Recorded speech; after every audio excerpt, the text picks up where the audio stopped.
Volvemos luego de esta pausa, seguimos nosotros en el Foro Empresarial. Hoy día miércoles, mitad de semana, ya estamos con todo lo que implica también el inicio de un nuevo mes. Estamos arrancando septiembre y a la vuelta de la esquina ya estamos también con el cambio de estación, primavera. Mucha gente está con un ánimo distinto hoy, arrancando también este noveno mes del año. Agosto ha sido un mes bastante complicado y por eso queremos hoy tenerla a nuestra próxima invitada, doña Marta Coronel, consultora también, economista en Mentu, que nos aporta siempre actualidades en materia económica. Y una cuestión que me parece importante hacer un hincapié el día de hoy es la situación de desempleo, que marca un tema en la agenda muy preocupante, ya que hay un antes y un después de esta pandemia que estamos viviendo. Transformación también en toda la matriz laboral, que me imagino Marta nos va a también dar algunas apreciaciones al respecto. Marta, un gusto como siempre conversar contigo. Buen día, Juan Pablo, buen día a toda la audiencia. Muchas gracias por la invitación. Bueno, hagamos un poco un abordaje sobre esto que estaba haciendo como una suerte de introducción y quiero empezar por el tema del desempleo. ¿Cómo estamos actualmente en relación a eso en comparación a algunos números que tengas del año pasado, que fue el año más fuerte con relación al tema de la pandemia pre-política de estado de las vacunas, ¿no?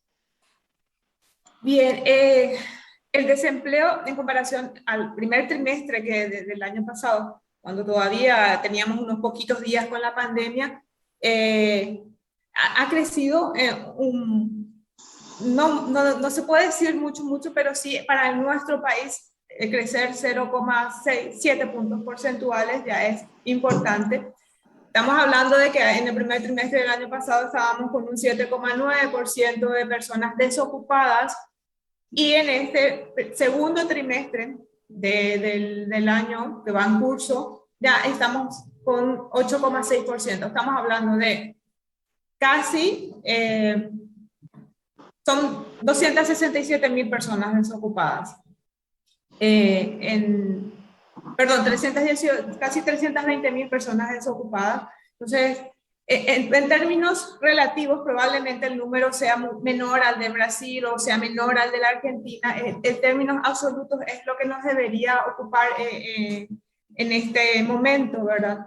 Porque eso implica que son más de 300.000 o casi 320.000 personas que no están teniendo ingresos en este momento, lo cual implica que tampoco tienen como para consumir. Si no hay consumo, también la economía tiene cierto rezago, ¿verdad? Eso es básicamente hablando del desempleo puro. Que implica Ahora, aquella persona que está buscando empleo, que al momento de la encuesta manifestó que estaba buscando empleo sin éxito, sin encontrarlo.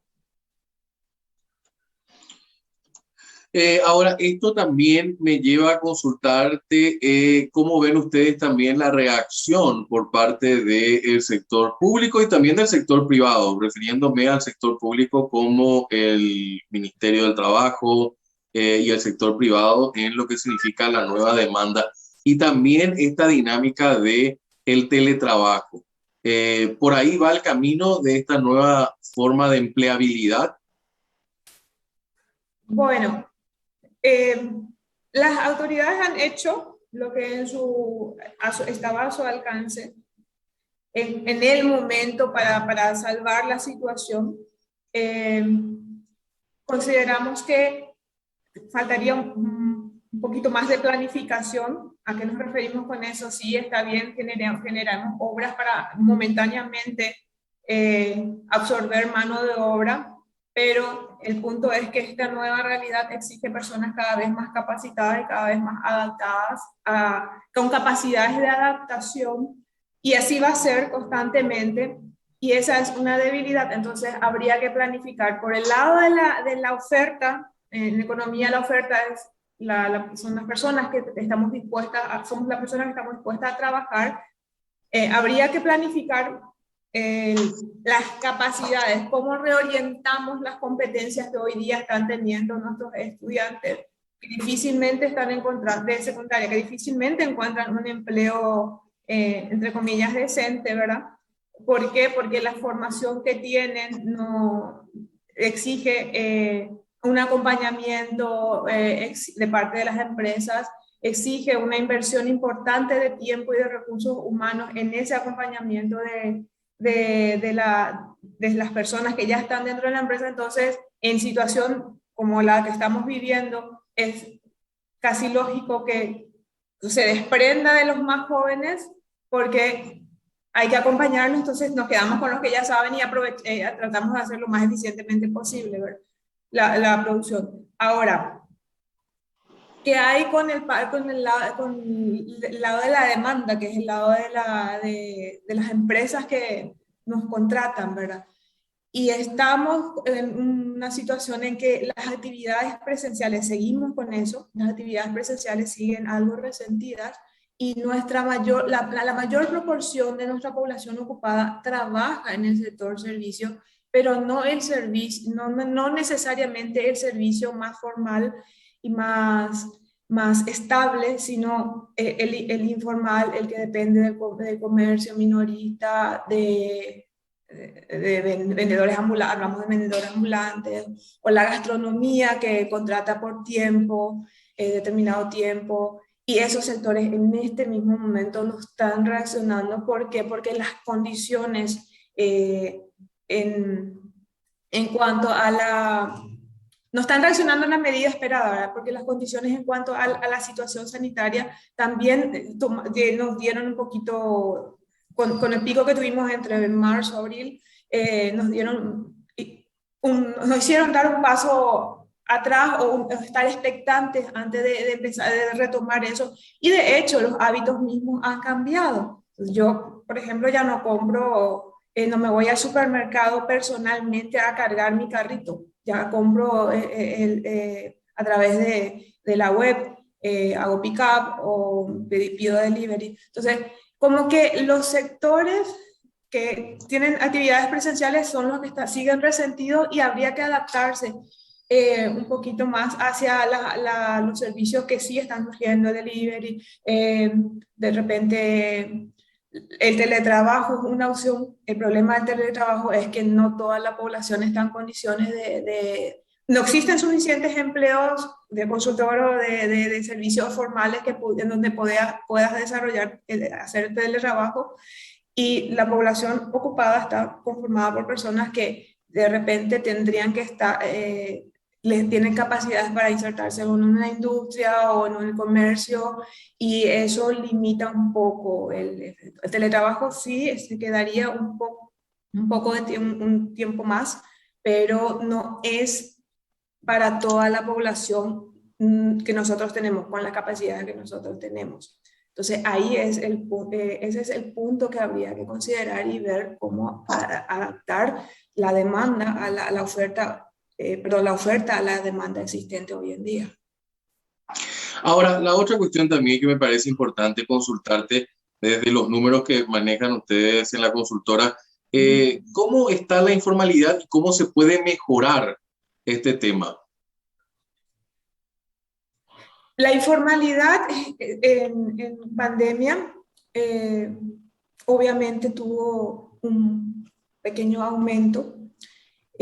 ¿Por qué? Porque el que estaba trabajando, la mujer que estaba trabajando en una fábrica textil o en un comercio, tuvo que quedarse en casa y de repente empezó a prestar servicios sin factura, o el joven la misma historia. Entonces, como que la situación obligó a las personas a hacer tortas, a ofrecer servicios en casa, pero no estaban todavía registrados adecuadamente. Entonces, por el lado de las personas, por el lado de las empresas, sabemos todos que el 70% de las empresas ni pymes no tenía RUC, entonces tampoco pudo acogerse a los beneficios de las medidas que se adoptaron para tratar de sobrellevar esta situación. Entonces, también la informalidad golpeó por el lado de la demanda del empleo. Entonces, habría que ir encauzando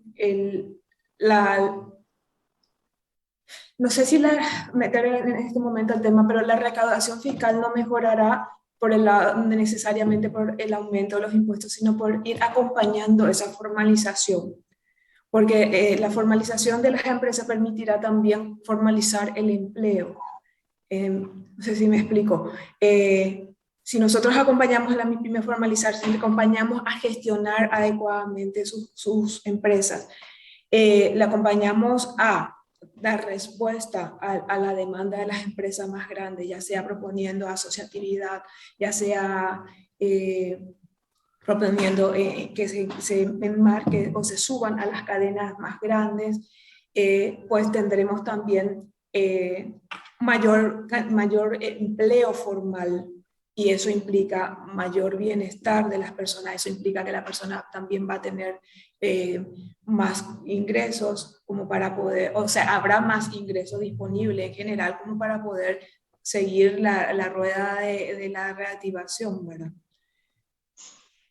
Marta, la otra cuestión también que me parece que es un tema no menor es lo que hoy se da. Y escribo un artículo hoy en 5 días sobre el remanido tema de la presentación del presupuesto o el plan de presupuesto de gasto. Y titulé justamente Vaya y empuje a la vaca, en esa vieja historia del maestro y del aprendiz donde le dice, pasando por un poblado, le dice al aprendiz, vaya y empuje y mate la vaca para que la familia pueda reinventarse. Yo creo que eso nos pasa un poco con este presupuesto de copia y pega, ¿no? Tenemos que algún día empujar a este presupuesto y empezar de cero como para realmente darnos cuenta. ¿Cómo ves este escenario también de la construcción de este presupuesto? Juan Pablo, el punto con el presupuesto es que tenemos gastos bastante rígidos, que es difícil, entonces hacemos copia y pega, como vos decís. Es difícil omitirlos. Tenemos una estructura con bastante proporción en las remuneraciones, lo cual siempre digo no está mal, porque el servicio público, perdón, el sector público es mano de obra intensivo. El punto es cómo optimizamos la utilización de esa mano de obra. Ahora, lo que sí hay que ir orientando son los otros gastos, los otros gastos rígidos, al que hoy se suman los intereses que vamos a pagar por la deuda que asumimos para sobrellevar la pandemia. Entonces, como que queda escaso margen como para hacer inversiones de verdad, inversiones que posibiliten el desarrollo territorial, y habría que hacer ese margen. No podemos dejar de pagar los salarios porque nos hemos comprometido con esas personas, y el salario del sector público también significa inyección de dinero en la economía, pero sí podemos reordenar con cuánto le pagamos y podemos ordenar qué le pagamos, o sea, los gastos superficiales en materia de personal. O sea, los innecesarios habría que reasignarlos, había que reasignar los innecesarios en cuanto a otros bienes que se adquieren, pero sobre todo habría que mejorar la eficiencia de las compras, la eficiencia en el uso de los bienes que adquiere el sector público, a modo de que podamos reasignar esos recursos, no hoy por pandemia. Siempre estamos, con la pandemia logramos reajustar algunos gastos, reasignamos a otros para poder sobrellevar la pandemia. No es solo ahora, sino definitivamente habría que ver de mejorar la calidad del gasto sostenidamente como para poder propiciar un desarrollo territorial más inclusivo, ¿verdad? Nosotros nos estamos centrando mucho acá en las áreas urbanas o en los principales centros, los principales polos que tiene el país. Sin embargo, el sector rural o el territorio mismo también requiere de acompañamiento, también requiere de infraestructura adecuada para sacar la producción y para que las personas accedan a los servicios, ¿verdad? No es solamente pensar desde el lado productivo, sino también pensar de que las personas deben acceder a una mejor salud, a una mejor educación para poder ser fuerza laboral capacitada, fuerza laboral en condiciones de enfrentar situaciones difíciles y adaptarse rápidamente a esas situaciones. No es enfocarnos a las áreas donde ya estamos, entre comillas, un poquito más desarrolladas también. Hay que pensar en el incluir el territorio. Y una cuestión que se planteó también como reforma dentro de lo que era el estudio de este tema del presupuesto fue la cuestión de gasto por resultado. ¿Y tuvieron chance de hacer un monitoreo de eso? Te sería sincera, sí hemos accedido a la información que está pública, pero es un poquito complejo el presupuesto como para verlo en detalle. Sí se está mejorando en ese aspecto, se ha avanzado, pero todavía nos falta mucho trecho por recorrer en eso, ¿verdad?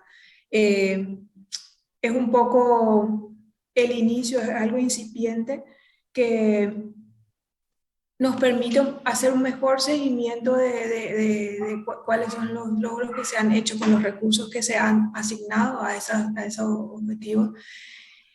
Solo que todavía estamos empezando. No hay un monitoreo así muy preciso, Juan Pablo, te voy a mentir si te lo digo, pero sí hay ciertos avances en determinadas instituciones. Marta, la otra cuestión también, según CEPAL, somos segundo entre la lista de países con mayor informalidad en la región y estamos por encima del promedio de América Latina. Esto podría empeorar si el gobierno no llega a incentivar a los informales a pasar a la formalidad.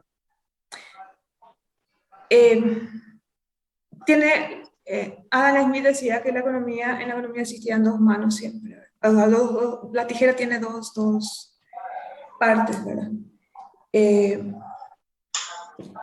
La oferta y la demanda. El gobierno no solo debería propiciar la formalización de las MIPYMES, el gobierno no solo debería propiciar la formalización de los trabajadores, sino también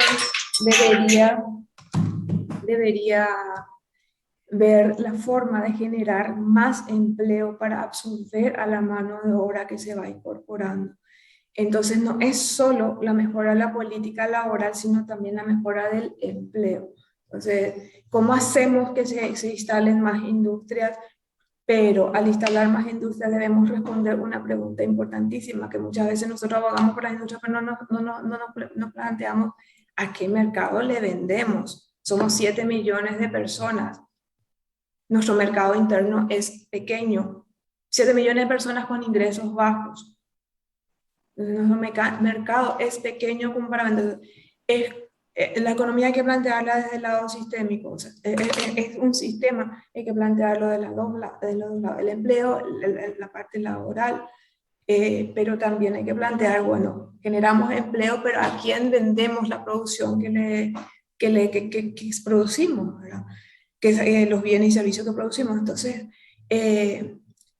no es solo atacar la formalidad laboral, es atacar la formalidad laboral, es atacar la formalidad de las empresas y es generar condiciones para que nuevas empresas o las empresas existentes se animen a invertir y generar condiciones para que tengan mercado donde vender su producción, ¿verdad? Si siempre estamos enfocando en solo la parte laboral y le capacitamos a ser peluqueros a las personas y ya estamos llenos de peluqueros, tenemos 800.000 abogados, 900.000 economistas, no sé cuántos son, estoy dando números cualquiera, estamos propiciando gente capacitada en aquello que no necesariamente es lo que la sociedad está demandando, y no esta sociedad, no solo esta sociedad, sino la sociedad, el mundo en sí, ¿verdad? El mundo, nosotros tenemos que, como somos una economía muy pequeñita en cuanto a población, nosotros tenemos que mirar el mundo, nuestro crecimiento tiene que ir enfocado hacia afuera, básicamente. Ok, lo último, Marta, que quiero aprovechar también y luego dejarte el tiempo para que nos puedas explayar sobre alguna idea que quieras dejar como conclusión, es cómo vamos a terminar el año. Se habla de 4.1, 4.5, que el próximo año vamos a mantener el mismo nivel de crecimiento, pero no se ve eso en la microeconomía. De vuelta a los pilares tradicionales de la economía paraguaya están en la macroeconomía, infraestructura, agroexportación, ganadería, bienes raíces de gente que viene a invertir y comprar y hacer edificios, pero no chorrea eso hacia abajo. Chorrea muy poquito. Permea poquito. El punto es que esos sectores son, o sea, la agroindustria o el agroexportador tiene una cadena que existe, pero no llega a demasiadas personas. También la parte principal es que son poco intensivos en mano de obra. Lo que nosotros tendríamos que hacer es que ese agroexportador invierta en otra industria o en otro sector que sí permea hacia abajo. Tendríamos que ver cómo potenciamos el empleo formal en comercio y servicio, pero formal, ¿verdad? Bien estructurado, cómo potenciamos la producción en el área más de industrial, microindustrial, pero deberíamos hacerlo más asociativo, o sea, ¿cómo hacemos que los pequeños se unan para poder dar respuesta? Una parte importante de la mano de obra está en el sector, en el MIPIMERO, está más cerca del 50% de la mano de obra. Entonces, creo que deberíamos incorporar a esas empresas dentro de la cadena de estos sectores que me mencionaste, ¿verdad? Y ver cómo salimos también de simplemente triangular en el comercio. Es momento de ir pensando en serio en un cambio estructural.